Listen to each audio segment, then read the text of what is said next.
This week, the creator of Operation needs an operation, and a pro Magic player found cheating. Then our topic of the week, we review the #1 movie in the country the weekend it opened, Ouija. Our thoughts and opinions on this episode. My name is Jonathan Estes. I'm Will Keeler, and this is the Roll for Crit podcast.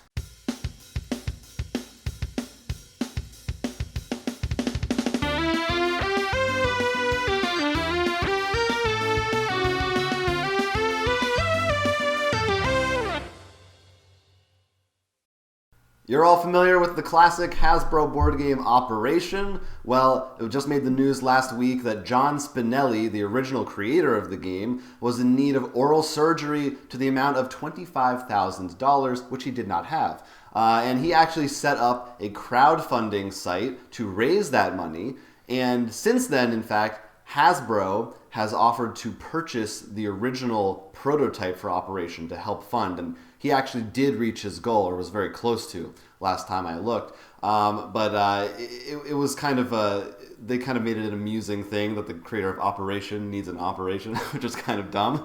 But it actually was interesting that he did not receive royalties for that game. Although he created it, he kind of got gypped out of a deal, in my opinion. Yeah, that's actually what surprised me the most when I heard about this, because I'm like, I've seen, there's SpongeBob Operation, Buzz Lightyear Operation, anything you can think of, they've made it. It's Operation is one of those things they made every version of. Right. It'd be in my head thinking he got a lot of money from it. Somebody did. Someone did, not him. Yeah, but fortunately, it worked out in the end. I don't know exactly what the surgery was for, but something was wrong with his teeth that was dire. Think the magnetic edges of the board were they're touching, so he kept hearing a buzzing noise in his head. You think the dentist, if he ever had to get a real operation, the surgeons are just like, hey, watch this. I'm sure they wouldn't do that. They're professionals. Well, he's also hopefully knocked out. Well, unlike his own patient. In that game, why didn't they give the guy anesthesia? It's very strange. Poor concept, flawed from the beginning. Well, they wait until after the operation. So when he wakes up, it's like, good news, we removed the butterflies in your stomach. Anyway, so a bit of a weird, silly story, but it had a happy ending. So there's that. Let's go into darker territory. Yeah, as we've talked about many times, Magic Gathering is a collectible trading card game. It actually has a huge pro circuit with a lot of big prizes. For some people, it's sort of how they just make their money. They just win games. One pro player, Jared Baretcher, I'm sorry I cannot pronounce names, was named Rookie of the Year after having the highest pro points in the 2013-14. However, it was just found out he was cheating. It turns out he would shuffle the decks in a way that would manipulate his opponent's decks by actually looking and stacking the deck to his advantage. Now, after a careful review of the tournament floor, Magic has decided that is true. This is what he was doing, and he's lost his title, which has been passed on to the second place, which is Raymond Perez Jr., and as well as being banned from Magic for about 2.5 years. I'm surprised he wasn't banned for life. I guess that's maybe a little extreme, but they actually had video footage, right, of him doing this. Well, you'd think they record these tournaments. Some of these prize pools are huge. Yeah. For the finals, I'm pretty sure they hit the million. Well, my other thought is, why do they allow him to shuffle all the decks in these games? Oh, because the way it works in any card tournament is, let's say you and I were playing. Let's say initially you have our decks, we shuffle it, then we give them to each other to shuffle or cut. Oh, you shuffle. This way you make sure your own opponent doesn't stack his own deck. Except they never planned for messing with the other person's deck. Well, he did it in such a way that he supposedly glance, it wasn't like, I'm gonna make sure you only get lands. He was sneaky about it. He was very sneaky about it. Maybe from now on, maybe they'll have a third party do it, or they'll just stand right over your shoulder. I'm watching you while you do this. Well, obviously they probably will pay more attention to the recording. He got away with this for a while. They might not have. This could have happened before, for all we know. Nobody caught other people. Yeah. My guess is they'll probably introduce a rule in which, because there's actually rules which supposedly I heard that if you actually flip the cards upside down, just make it so your opponent has cards upside down in his deck, you're disqualified. Whoa. They have weird rules like that because they want to make sure this game's, is fair, stress, everyone's on the same playing field. Yeah. They might make it so when you shuffle or cut an opponent's deck, you cannot look at the deck. in any way. Like you have to be able to be just like looking straight at them, eye contact. That sounds fair. That sounds fair. I mean, we'll see what they do. I think they have Magic a complete right for that. The guy shouldn't have been doing that. No, it's pretty shocking. I was surprised that there was such a scandal. Usually, people in the tabletop game world are generally pretty friendly. The funny thing is, the last scandal from Magic was the guy who was taking photos of everyone from behind and showing all their butt cracks. Well, who also got banned for a bit, which I thought was a little stupid. But this one is 100% agreeable. Yeah, no, that's fair. 2.5 years. There's a lot of money on the line, and these decks alone are expensive. People, like I said, some people they plan to make their jobs and stuff. Yeah. So to cheat someone out like that is it's rude. It really is rude for the sport. Good news for the runner-up, though. Yeah, congratulations. Must have been a good phone call for him.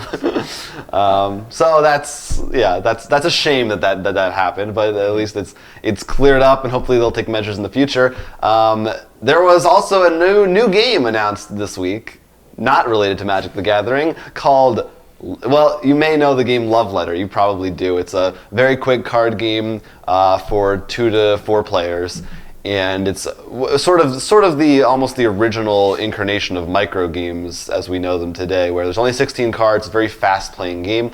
Well, they're coming out with a new version of it that is themed around Batman, officially published by AEG, and also partnered with Cryptozoic, who does, of course, the DC deck building game and other games with the Batman property. Most licenses you know of. Right. So there aren't really any details about it. There have been other themed love letter games in the past, like the Munchkin version, etc. And those, as far as I know, have all been identical. According to AEG, this new one will be, they called it a true variant, which leads me to believe it will be somewhat changed a little bit in terms of the rules from the original game, although I doubt it will be that different. It will probably still be pretty recognizable as Love Letter. But it's kind of cool. The idea is you're rounding up the inmates from Arkham Asylum. I mean, it's kind of neat. It might be fun. We'll probably be seeing, I'm guessing, a lot more of these Love Letter themes, and maybe this might be also, we mentioned that AEG box, the secret mystery box that's coming out on Black Friday, could be a candidate to be in there. Well, like we've actually, that's not true. It's coming out in 2015. It probably won't be in there. Well, like speculation. Like you said before, there's been a lot of variants already. We haven't played any of them. Right. To be fair, there was, like you said, Munchkin. There's the Three Kings, Legend of Three Kings, or whatever one. So it is. Love Letter seems to be following that track of so. It's easy to do, and there's tons of fan-made ones. I mean, I don't know how. I'm really like the original one we have. Jonathan got it, and he doesn't have the. It's more of like a. I have it's like the original artwork because it's a Japanese game by a Japanese designer. The one that we sell on our site and that most people have that comes in a pouch is more medieval looking. Right. Yeah. I really like that version. I love the artwork on it, and I think I don't know. I've never felt the need for a different version. I mean, but we'll see. But if you're a really big, if you know someone who's a big fan of Batman, they don't have the game or something. It's nice. It makes me think.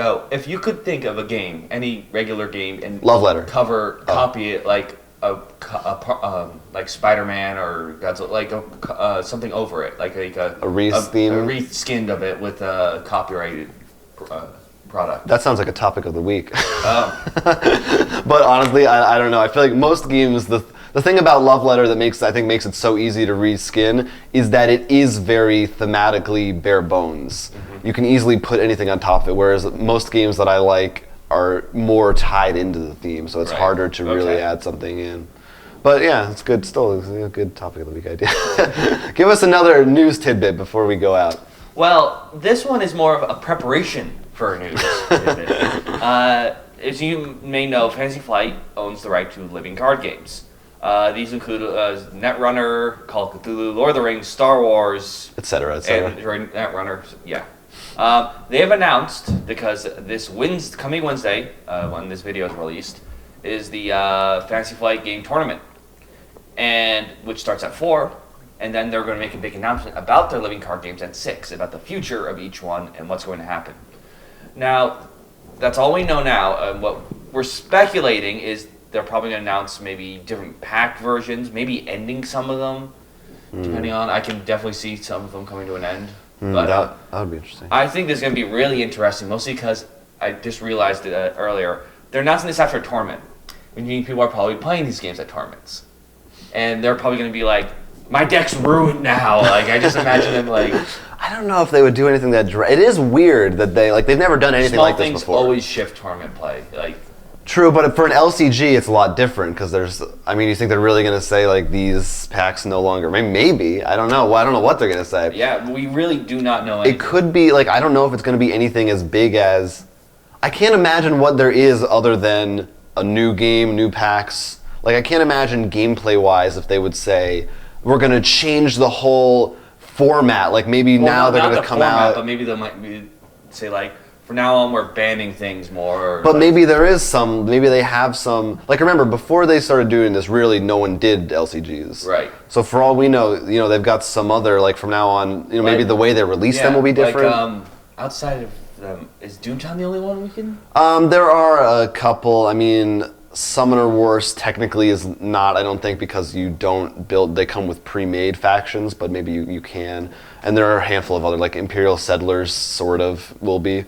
But yeah, they're the kings of it. There, of course, was the Versus system. That was that Comic-Con that actually used the term, and as soon as they found out that, which is really funny because they were right next to each other. Yeah, they weren't allowed to use the term LCG.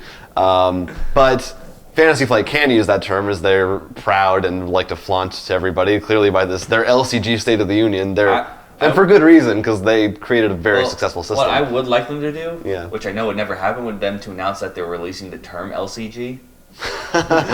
Just to get it out of the way. Just, look, you can use it, all right? Just go ahead. I think it'd be really nice, and at this... They're not going to do that. I know. But we'll see. We'll find out next week, I'm sure. Maybe they'll release a collector's edition of Android Netrunner, so you don't have to buy 3 copies of the core set. Could be. To have a play set from those cards. We can only dream. But until then, yeah. We'll let you know next week, because this coming week we'll announce it. And of course, you can check our site. It'll be there up to the minute. But for now, I think it's time we look at some Kickstarter Pickstarters.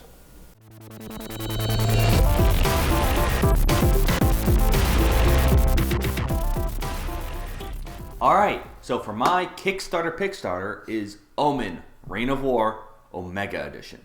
Now this game, Omen, Reign of War, actually came out a little while ago, as well as a few expansions and new additions. And what he's decided to do is redo the entire thing, including one of the expansions in this nice set. The game itself is about, pretty much, it's Greek themed, and it's a 2-player game. It's whoever has the most points at the end wins, and each player has like 6 victories. They're the same achievements. Like there's 3 cities, like attack enough cities, get opponent to discard enough. And if you get it, you get points. Now, when you fight over the cities, you get a card from them if you win, and these cards in their hand give you 2 points at the end of the game. But if you can use them, like they'll have special abilities, and if you do, they're only worth 1 point then. So you start with these point cards in your hand? No, you win them from this fighting over the cities. But someone has to get them in the first place. Yeah. So how do you get them in the first place? There's 3 cities, and you're going to be playing creatures on there. So when there's enough creatures there, like big enough armies there, then they become war torn, and then pretty much you see who has the most power there. Okay. And then you get cards? Yeah, then you get a card there. Okay. And pretty much by playing creatures each turn. What's interesting, what I like about this is on the very first part of your turn, you have a choice to get an option of a mixture of cards and coins. Coins is what you use to play creatures or abilities. Cards are the creatures and abilities. Now, if you do a mixture, let's say you do 1 card, 2 coins, that's what you get. 2 cards, 1 coin. But if you go 3 cards or 3 coin, you get an additional 1 of that, like a bonus. So you get 4 coin if you want just the 3 coin option. So sometimes it's like, do I want to go just full money just to get that extra bonus? Or do I really want to mix it up because I have, like, depending on what your hand is? That's kind of cool. Mm-hmm. And is this, is there a board or is it all cards? All cards. And what's nice is if you just want to get the print-to-play version, it's $1. He suggests $5, but technically it's $1. The game itself is $17, which is pretty nice. And for a really nice box, like it's like black with gold lettering and stuff, is $25. Now they've already hit a stretch. They've already been funded and hit a first stretch goal when we're filming this. I mean, that's an additional expansion in there. and it's pretty far up, and it looks like it's gonna hit possibly more stretch goals, which means more expansions. That sounds pretty cool, actually, and not expensive at all. Yeah, that's one of the reasons I really liked it. And the artwork is beautiful, and it's really the cards. The way they interact are really cool because everyone has a mixture of like heroes, soldiers, beasts, and like priests. Beasts and priests. Yeah, and they like interact in weird ways, and you can actually sacrifice them to get more money back and stuff. So it looks like a fun way to just a simple two-player game. Yeah, that's not that big. Yeah, we like two-player games that we never get to play. Who makes this? This is Small Box Games. I'm so sorry I should have announced that before. It's okay, you don't. But it's a great game to look into. Not that much. So if you have someone else to do a two-player game with, this is definitely one I suggest looking into. It's a lot easier to forget. You only need one other person. No excuses. Mine is a crazy one this week. It's called World of Yoho by Yellow Games, who, of course, are a big-time publisher for King of New York, King of Tokyo, and all those other games that they do. So this one is I don't know if it's sort of pirate themed, but you're all in ships on the sea. But the gimmick of it, the thing that makes it really interesting and different, is that you use an app on your phone, and each player has to have their own phone to play the game. Oh, yeah. So this all comes with iPhones in it, right? Yeah. The newest iPhones? It's $1,000. It's incredible. No, you have to bring your own phone. However you get it, that's up to you. The phone is actually your ship, and you place it on the board. And depending on where you put it, the board sort of has a grid. It actually knows where it is on the board. And on the screen, it shows you what you're looking at. So for the sea, the board is a map with water and land on it. So when you're sailing around, you might actually see like the waves where you are, or a whale will swim by or something. Interactive things can appear that you wouldn't see on a regular board because that's impossible. Unless it's like Harry Potter world. And the idea is you're going around, you're gathering missions. You can explore regions for money and treasure. You can, if your phone is next to someone else's phone, you can fight each other, and that you actually pick up your phone and then you get hidden information and you can input it before putting it back down again. Very cool and weird experimental stuff. And there's also, you can actually, if you're playing solo, which you can even do a tablet. There's also a campaign mode. It sounds like there's a ton of cool stuff going into this game. That really seems like we've said before, and I believe in one of our topic of the weeks, of Several how times. technology, we've reached a point when we can reliably believe people have these phones reasonably. Like, it's not just the top tier of people. Right. And, this is definitely it's like we saw XCOM, and then there's Golem Arcana, but this is definitely feels like another next step of people are really getting into the app stuff, because this is huge. Which means I think this is the next step into the remake of Nightmare. I hope so. Watch our playback last week for full details. But if you want to check the game out, you can pay $35, and that gets you just the board as well as the free app, which you can still play with. For $60, you actually get the full game with a box and player cards and all this other stuff. So for a game with this much meat packed in, sounds a little gross, but with this much meat packed in, that to me doesn't sound that bad. $60. They're only like halfway to their goal is 50,000, but since it's such a big company and such a great idea, I'm sure they're going to make it. Only just launched recently, and they're already halfway there. So I think it looks awesome. I'm probably going to back it. Just that concept is really cool to me. Yeah, I mean, I think I'm really excited for the use of technology in our board games. I think it's going to be a great step. The one thing is you do need your phone does have to be like a certain size or between a certain range of sizes. Otherwise, it might. Well, how many phones is that? I feel like that probably. It probably covers most phones, but there could be a situation. I'm very curious now which phones don't work now. Well, I know it's Android and iOS, and then it's like between 3.5 and 5 inches or something. So iPhones won't work on this? No, iPhones, yes. I heard Android. Definitely curious, because also with the way phones have been changing size over the years, then maybe this game might actually be like, guys, you want to play this? My phone's too big. Yeah, 10 years from now, everyone's phone is like this. They're like, or the opposite, everyone's phone's a tablet now. Yeah, 10 years from now, the world's over. Can't even play games. No, that's before. It's the summer of 2015. Right. Anyway, that's all our Kickstarter Pickstarters. Check them out, links below. But now we're going to talk about our topic of the week.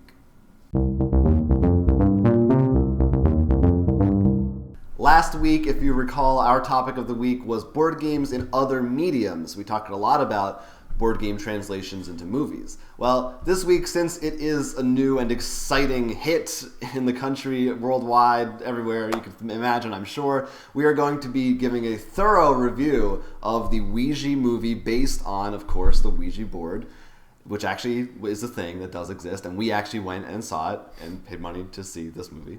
And we're going to tell you about it. Of course, the movie has about a 10% on the review site Rotten Tomatoes, but it was number one in the box office on its opening weekend, making about $20 million on a $5 million budget, which is not too shabby, especially for around this time of year. I'm sure being around Halloween helped out. A lot of people wanted to go see a scary movie. Well, another big thing that helped them out, which one watching, you can tell they worked really hard to make sure this happened.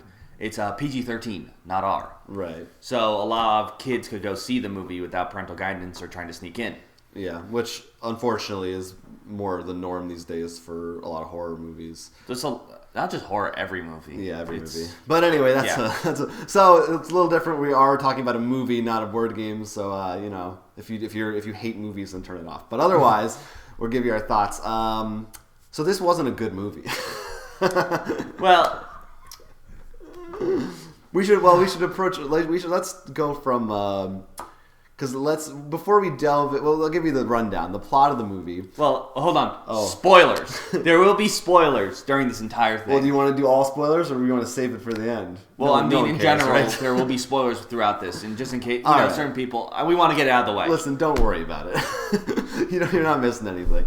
All right, so basically, two childhood friends. Well, let's just say there's a girl who plays with a Ouija board and dies, and all her friends get together. Movie, at least you see them having sex, and then they get killed. Well, because they couldn't show that. This was an off-screen mention. I dated some guys. Oh, she's dead. That's the best they can do. I didn't even register that. So yeah. But even then, all the scares are it's all jump scares, really. Right. No, absolutely. It's very cheap. I will go on. Wait, I will. Let me get a positive. He wanted to say something, so I was actually going to say a positive too. Yeah. I have to commend them because I know how difficult it must have been to begin with. You have to be like, okay. I disagree. Well, go on. But more like, we want you to do a movie about this board game.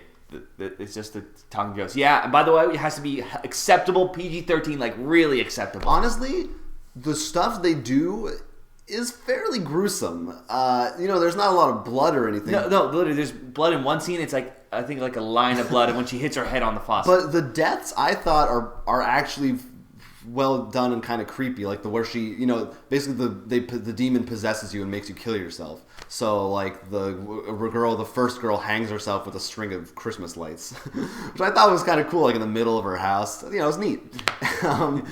That's what you think about suicides. Yeah. Neat. Yeah, this is fun. But I did think when they got into the scenes of the seances and stuff, there were some times where it was pretty creepy, in spite of itself almost. And maybe part of that is just my own thinking that kind of stuff is creepy.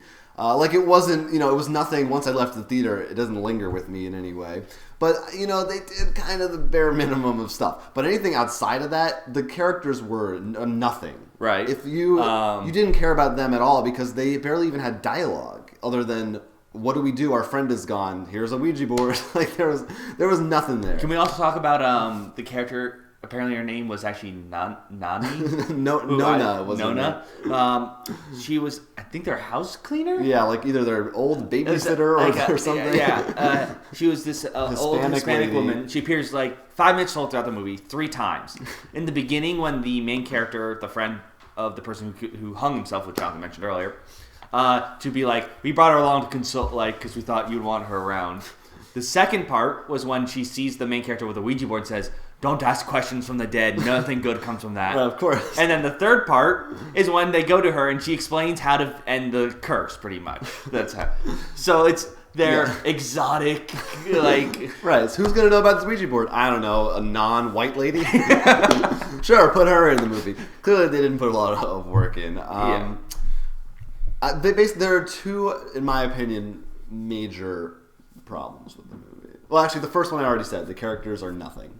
I think that's the biggest problem is you don't care about them at all, which is, in any movie, that's your number one thing. The second thing I actually think was a big missed opportunity is basically you find out the cause of who the demon is in the Ouija board is they happened to live in that house that she was in, and she just found it. Like, it was a pure coincidence that she got into this. And when the movie first started, I thought it was going to be more of a mystery of why. Maybe it was like an ancient relative of hers or somehow is connected to them in some way. But it was literally just anyone could have found this thing. It didn't matter who it was. It could have been any group of stupid kids. So I thought that was disappointing. And then just in general, the pacing was terrible. It was only 90 minutes long, but it was very... You try writing a movie more than 90 minutes about this. Once they got into the scenes of the ghosts, it was just like that, and then they would have like a 2-minute scene of them at school, like, should we go back to the ghost house? Okay. And then they just did that for the rest of them. Very sloppy. I'll actually tell you, I think they should have done. I'll give you my pitch. Of course. All right, I'm Hasbro.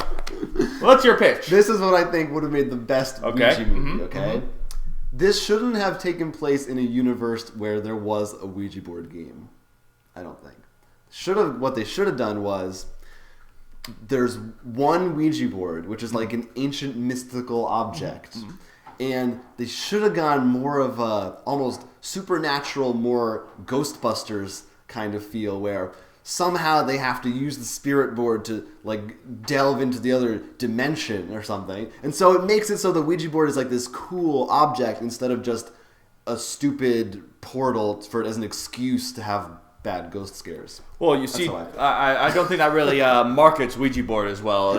People don't understand that can be bought at stores. Well, I agree. But that's the other thing actually I thought was astounding.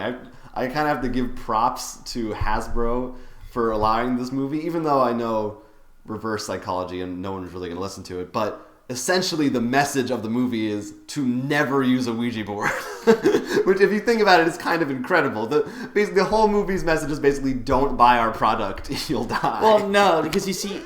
I know. Horror movies work weird. They do it anyway, but it's funny. Well, they tell you to make sure they never always follow the rules, though. That's the entire movie is always follow the rules of Ouija board. That's the moral. That's true. Never play alone, which a person did that started this all, and never play in the graveyard, which she technically did because the house she did it in had a dead body in it. Therefore, it was a graveyard. Semantics. but I feel like I like your idea, but I think one of the things they could have done, which is also do marketing, is maybe like, what if there was the one Ouija board and then they copied it for like recently, and that spread things, and that's how things went down. Something a little more. I guess I know a lot of things. I guess what part of me would want is because I look a lot more. It reminds me of like the look, see the ghost when you look. That through was the actually crystal. a cool mechanic. I thought in the movie, if you looked through the pointer of the board, you would see spirits. The thing that made me when I thought of it when I saw that was the video game Fatal Frame. When you can't see the ghost unless you have the camera out, really. Yeah. And part of me would like that, like if there were more ghosts or something. Like I don't know, maybe just because I like the Fatal Frame series. I think that was actually a cool, like one of maybe the only original thing they thought of in the movie, because I don't think that's never been in the game or anything. They never said that. But have you owned a Ouija board? I did. I do have one, but I'm missing the piece. I only have the board. I think you had a traumatic experience. You hid that as a kid and you don't remember. But there is something, when I was a kid, there is something exciting about, like what if there are ghosts? So I thought some of the stuff they tapped into in the movie was sort of cool.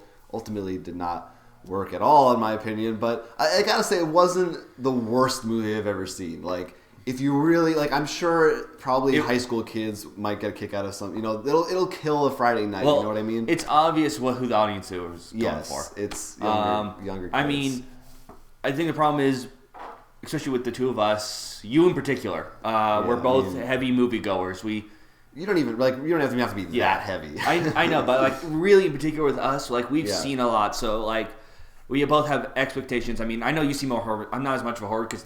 Personally, the jump scare, I find a lot of horror movies, especially recently, are all just jump scares or something, and I find that sort of Yeah. It's not as interesting. Doesn't do anything. I want a cool monster in there. Right. But especially, and you actually said something before, which I don't think they can do with a PG-13 movie. Or at least, you said you walked out, nothing lingered with you.